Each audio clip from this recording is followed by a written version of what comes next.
Hi everyone, and welcome back to another Bork No Game video. Today's video is DK2 Main Clan Battle 2021. Let's go ahead and jump right into this. One of the things that I want to talk about when it comes to this auto versus manual. I've been noticing that manual play has been slightly more effective with this clan battle more than ever. So we're going to go ahead and put our Kyoka here, and one of the biggest things is having Ilya not kill herself. It's been a really wild ride trying to pull this off, and Crab, to me, it's not about the fact that, I can actually run the mage team. It can be successful, because I feel like a lot of the top clans have been very successful when it comes to running Ilya comp. I think the biggest thing that's going to differentiate some people from, Ilya and everyone else is the fact that can you have like all of the appropriate units built to do it, and double archer comp is still just as powerful. It's just not as good for when it comes to Ilya in particular, because of the fact that our Ilya is just a little bit better, and it's almost just as good to have the archer comps run not on like the crab boss. From what I've been noticing, it's probably based off of like manual play and a couple of factors. Ilya is also very prone to critting herself a lot, reducing a lot of runs we've had. We've had a lot of bad RNG within the clan for this clan battle in particular. It's really sad because we could have like really great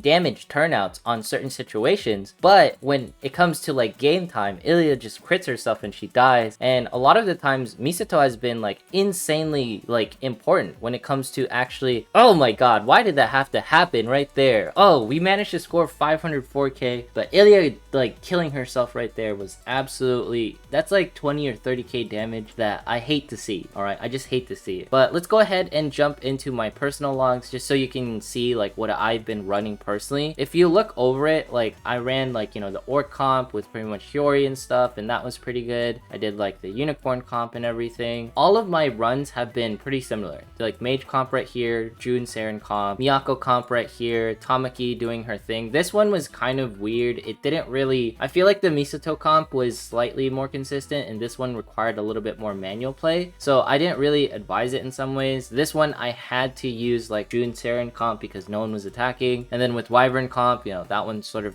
fell apart on its face, and then the Griffin comp I had to run this thing because for me Kokoro wasn't as good, and then with Karkainos, I ran the classic Misato comp, June Saren comp right here, and then classic Miyako comp right here. So a lot of it was running very normal comps. I didn't run anything different. So after my video on lap 2, nothing really changed from the differentiation of teams that I would run. Now the thing what I noticed the most was when I would run manual play specifically for orc. This was when I got the most differential, when I was actually running the bosses and stuff, because if I could run an orc team where I was actually timing everything as far as making sure that Kaori does her UB when Miyuki is doing her little defense break and stuff, right? The little circle. If that is when Kaori does her hit, everything works out a little bit better. If she doesn't do that, then it doesn't really work out as great. And even if Makoto did her defense break before Kaori, it would throw off the timing so much that it was almost not worth it to do it in some ways. It was also worth it to spam Mitsuki's little UB before she could get a couple of things off, because that timing for this boss is very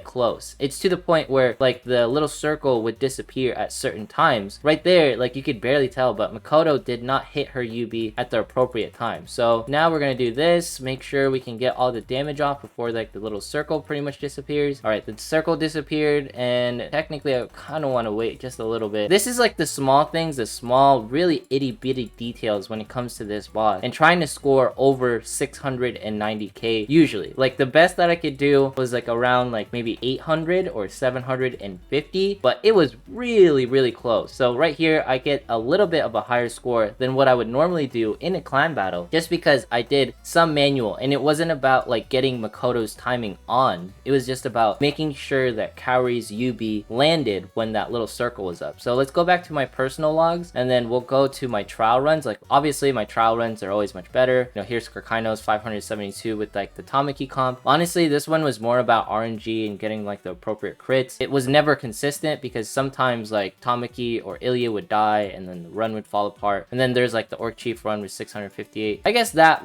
one run was really good. Also, these are all from lap 1. So after that, everything's lap 2. I wish I could hit a mil on Orc Chief. All right, so here is the party that apparently dealt a mil to Orc. I'm just gonna let let it run on auto. I doubt it can do this just because of the fact that Orc is probably going to absolutely demolish my Cowrie. But let's go ahead and see what happens here. I want to see how much damage it can output because, you know, my other teams, they were dealing like 650 to 700k. I've seen upwards to 800k for this dude, but I can't really hit those numbers because I'm not running it to the Cowrie dies. There's no way this one could really like move forward and do a mill. I think that mill run was like a fluke accident when I was doing something in lap 1. And honestly, lap 1 is like when everything feels good, and then you jump into lap 2 and then like Orc just shows you who's boss and he just dominates you. He's probably the most difficult boss, I would say, just to maximize damage wise. Like, it's easy to maximize Wyvern and Griffin, Unicorn and Crab because most of those comps are not preset, but they're more easier to figure out because their timings are a little bit more manageable. When it comes to Orc, he just demolishes you with the amount of power he can dish out. And then as we can see here, there's no way Mitsuki can even like stay alive in this situation. So there we go. We have that as the damage for this one, and that was purely because there was no way this team would work on lap 1. All right, let's go ahead and jump into some arena and just talk about like the main clan battle and just like my thoughts with everything. Feel that organization was really key with this one. Like, clans knew what they were going to be pulling. That is like the key parts to make this clan battle in particular much more successful than others. Let's go ahead and put Maho in here, and then we're gonna put Kuka because she's gonna be quintessential, and let's just jump right in here and see how this fight goes.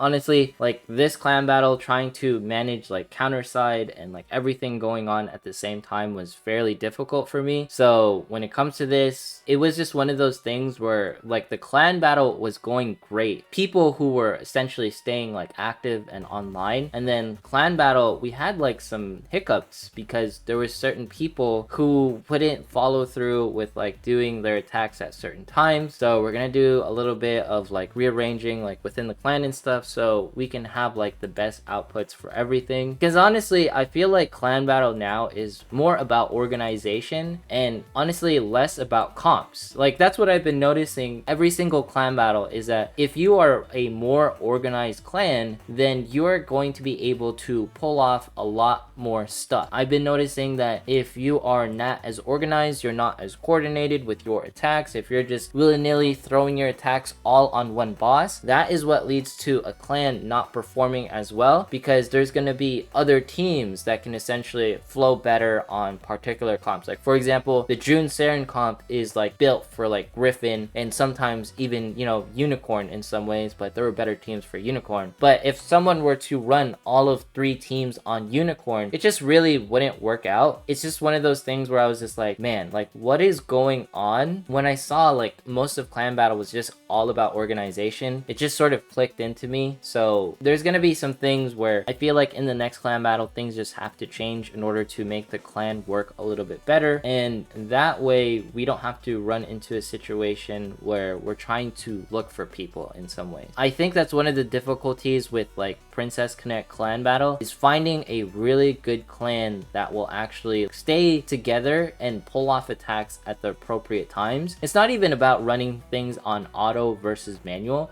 It's about maximizing the teams that you have, like maximizing the mage comp, because the mage comp, if you don't run it on Crab, it's practically useless on every single fight. So if you never ran like your mage comp on Crab boss, then it's really like, it's terrible, because there's no way that you're actually going to be dealing that great of damage compared to others, just because like the mage comp isn't built for Wyvern, it isn't built for Griffin. And even if you pull off like, you know, the overkill or getting like a hit so that you can get more time on another boss, doesn't really matter if that team isn't optimized to kill the next boss. So even then, like, organization, yes, mattered, but most of all, like, making sure that that team would work out for the other teams, right? So we lose this fight right here, absolutely fine. And about organization, and at first I thought it was just a clear difference between auto versus manual, but it really is just like like, hey, did you attack at this time and did you use this comp? And if you didn't use that comp, or if you don't have the right units, then that's going to affect clan battle more than like anything. Like for example, if you build Reno and Neon, they're going to be absolutely useless for clan battle, but you're going to be doing absolutely insane stuff in arena right now. So there is a trade-off when it comes to these things, but I didn't think like clan battle would turn out like this way starting from like the first month to now. I thought it was more about whaling, but it's just been more about organization at the end of the day. Anyways, if you made it this far in today's video, consider subscribing, dropping a like, leaving a comment, follow me on Twitch, follow me on Twitter. So close to the 20,000 sub goal. Thanks so much to everyone who has subscribed to the channel.